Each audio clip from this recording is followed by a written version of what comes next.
నమస్కారం. వ్యూస్ ఛానల్కి స్వాగతం.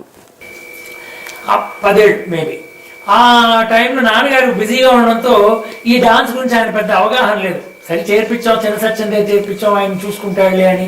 అలాగా ఆయన దగ్గర మేము నేర్చుకుంటున్నప్పుడు ఒక 5 ఏళ్ల వరకు ప్రోగ్రాంలు అవి మనం అడగలేం. ఆయన గొప్ప అవును, అందుకని సరిగ్గా నేర్చుకున్న తర్వాత ఆయనే మాకు క్యారెక్టర్స్ అన్ని ఇచ్చి చేయడం చేస్తుంటే మేబీ నాన్నగారు ఒక 3-4 ప్రోగ్రాంలు చూస్తుంటారేమో. నేను మొట్టమొదటిసారి మనం ఇప్పుడు రంగప్రవేశం అంటాం, అప్పుడు మేము రంగప్రవేశంగా చేయకుండా ఒక ఫుల్ సోలో ప్రోగ్రామ్ అని నేను చేస్తే వెంపటి చింతచ్చం గారు వారి బృందం అందరూ ఆయన నటువాంగం చేయగా నేను 86లో ఫుల్ ప్రోగ్రామ్ చేశాను. దానికి నాన్నగారు ఫుల్ ప్రోగ్రామ్ చూశారు. ఆయన ఎంత బిజీగా ఉన్నా ఆ రోజు ఆయన కూర్చోవాల్సిన పరిస్థితి వచ్చింది. ఎంత బిజీగా ఉన్నా ఆ రోజు ఏ రికార్డింగ్లు కానీ ఏమీ ఒప్పుకోకుండా ఆయన ఆ రోజు కూర్చుని నా ప్రోగ్రామ్ చేశారు. చాలా గర్వించారు. అక్కడ ఇంకో గొప్ప విషయం ఏంటంటే నేను ఒక మగవాడిగా ఉండి మన ఉద్యోగం కూడా చేసుకోవాలి, ఎందుకంటే నాన్నగారు రిటైర్ అయిపోయారు అన్న దీంతో నేనేం చేశానంటే ఎయిర్లైన్ మీద మక్కువతో నేను జాబ్ అప్లై చేస్తే నాకు జాబ్ దొరికింది. వాయుదూత్ అని ఒక ఎయిర్లైన్స్లో. అది 3rd airline of India. Air India వచ్చి అంతర్రాష్ట్రీయ దీనికి విత్ ఇన్ ఇండియన్ ఎయిర్లైన్స్. వాయుదూత్ వచ్చి చిన్న ఊర్లకి, అందులో నేను చేయలేను. కమర్షియల్ డిపార్ట్మెంట్లో ప్యాసింజర్ హ్యాండ్లింగ్లో. అది ఒక 6 ఏళ్ళు పనిచేస్తున్న టైంలో నాన్నగారు చెప్పారు, నాయన నువ్వు ఎందుకు ఇంత పొద్దున్నే 3ంటికి లేచి వెళ్ళడం ఇవన్నీ, నీకు చక్కటి కళ అబ్బింది, నీకు కూచిపూడి, నాకు దాని ఒక ఇవన్నీ నాకు తెలియదు, కానీ నువ్వు బాగా చేస్తున్నావు, నువ్వు 10 మందిని నేర్పించు. నేను నా గళంతో 53 ఏళ్ళు నేను ఈ ఇండస్ట్రీలో 50 ఏళ్ళు దాటిపోయింది నేను ఉంటున్నాను, నువ్వు ఎందుకు కష్టపడతావు, చక్కగా డాన్స్ నమ్ముకుని ఉండు అని చెప్పింది. చాలా విజ్డమ్. అది సెంట్రల్ గవర్నమెంట్ జాబ్.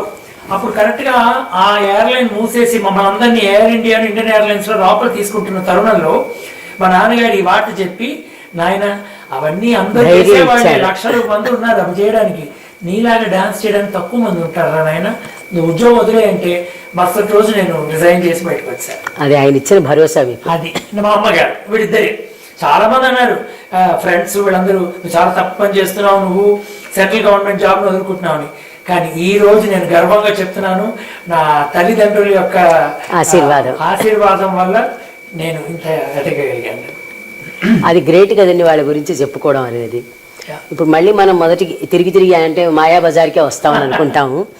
ఎందుకంటే అప్పుడు నాన్నగారు పనిచేశారు, బాబాయ్ గారు అంతేనా, గోఖలే గారు బాబాయ్ గారు అని పెదనాన్నగారు ఇద్దరు పనిచేశారు అందులో. అది నిజంగానే సినిమా చరిత్రలో మనకి అసలు భారతదేశ సినిమా చరిత్ర అనుకుందాం, తెలుగు అనుకోవద్దు, 1 and only మూవీ.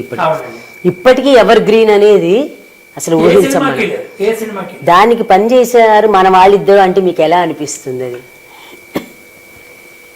మెచ్యూరిటీ లైఫ్లో మనకి ఒక చిన్న యువతరం తర్వాత మనకు వస్తుంది చూడండి. ఆ తర్వాత నాకు తెలిసింది ఆ సినిమా యొక్క విలువ.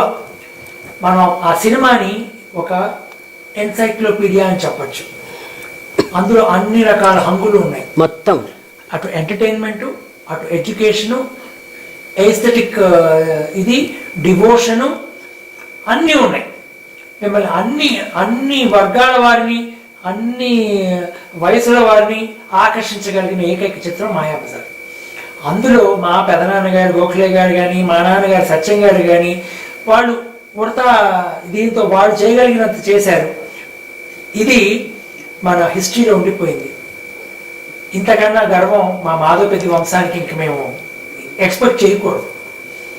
ఆ తరంలో వీడిద్దరు అందులో ఉన్నారు అన్నది నాకు అంతా గర్వంగా. నాకు కొన్నేళ్ల క్రితం ఒక కార్యక్రమంలో నేను నాగిరెడ్డి గారి అబ్బాయి విశ్వనాథ్ రెడ్డి గారిని సన్మానించుకోవాల్సిన పరిస్థితి వచ్చినప్పుడు ఆయన రిక్వెస్ట్ చేస్తే ఆయన సన్మానాలకు వెళ్ళనన్నారు.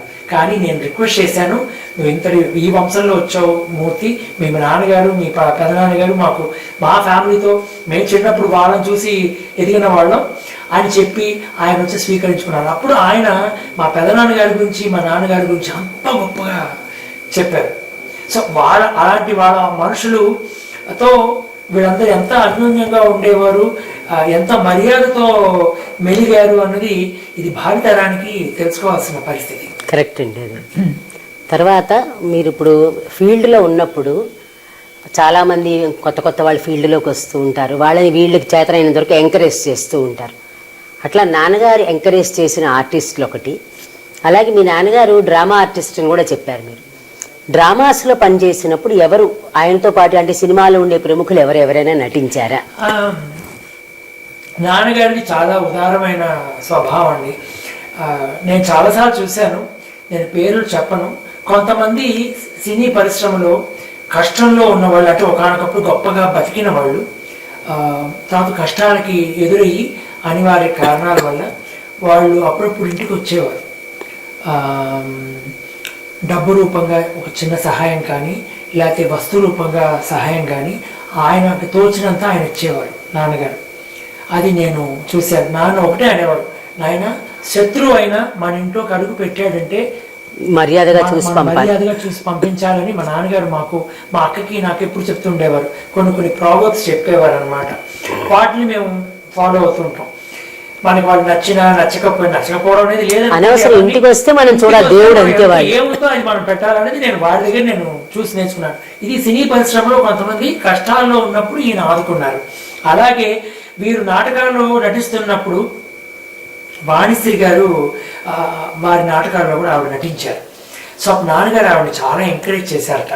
నాకు తర్వాత వాణిశ్రీ గారు చెప్పారు, మా నాన్నగారి మీద ఉన్న అభిమానం ఆవిడకి చెప్పారు. మరి సత్యం గారు చాలా గొప్ప మనిషి అండి, నన్ను బాగా ఆయన ఎంకరేజ్ చేసేవారు.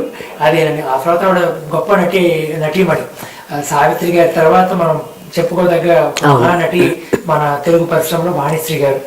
అలాగే కొంతమంది నటీమణులు వీళ్ళందరితో కూడా ఆయన బాగా ఒక ఫ్యామిలీ ఫ్రెండ్గా ఉండేవారు. వాళ్ళందరూ చాలా ఎంకరేజ్ చేసేవారు.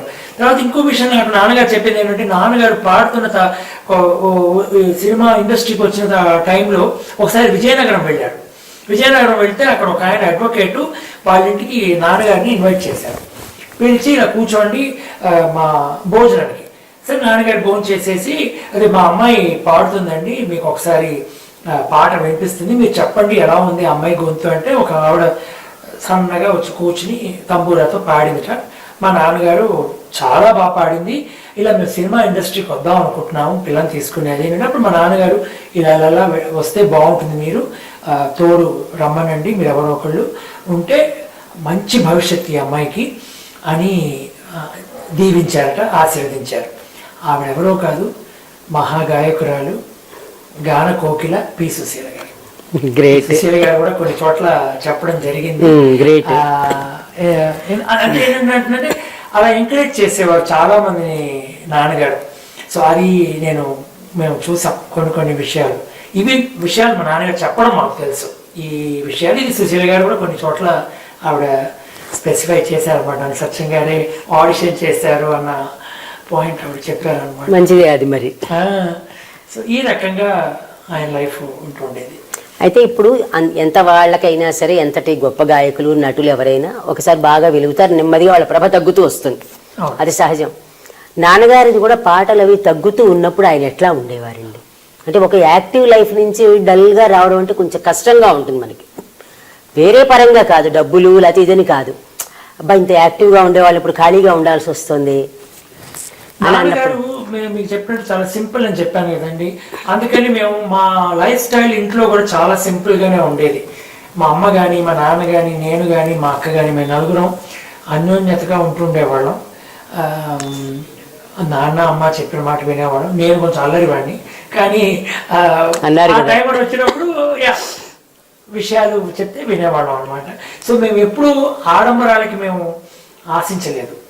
సో అప్పు చేసి పప్పు కూడు అని ఒక ఇది ఉంది కదా, అలా కాకుండా ఉన్నదాంతో మేము సంతోషంగా చాలా సంతృప్తిగా హ్యాపీగా. ఎందుకంటే పెద్దవాళ్ళు మా ఇంటికి వచ్చేవాడు, కళాకారులు, పిల్లలు, నా ఫ్రెండ్స్, మా అక్క ఫ్రెండ్స్, మా అమ్మ ఫ్రెండ్స్, మా ఇంటి దగ్గర తెలుగు వాళ్ళు చాలా మంది ఉండేవారు.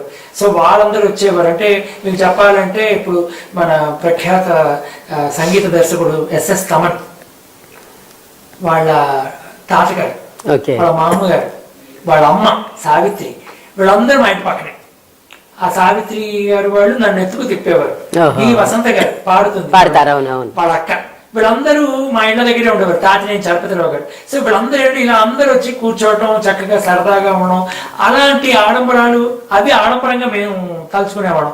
అంతేగాని మిగతా షోల మీద మాకు వీటికని కాదు, ఆయనకంటే పాటలు తగ్గిపోతూ ఉన్నప్పుడు ఉన్నప్పుడే నాన్నగారు ఎలాంటి వాడంటే ఇలా అందరికి హెల్ప్ చేసేవారు.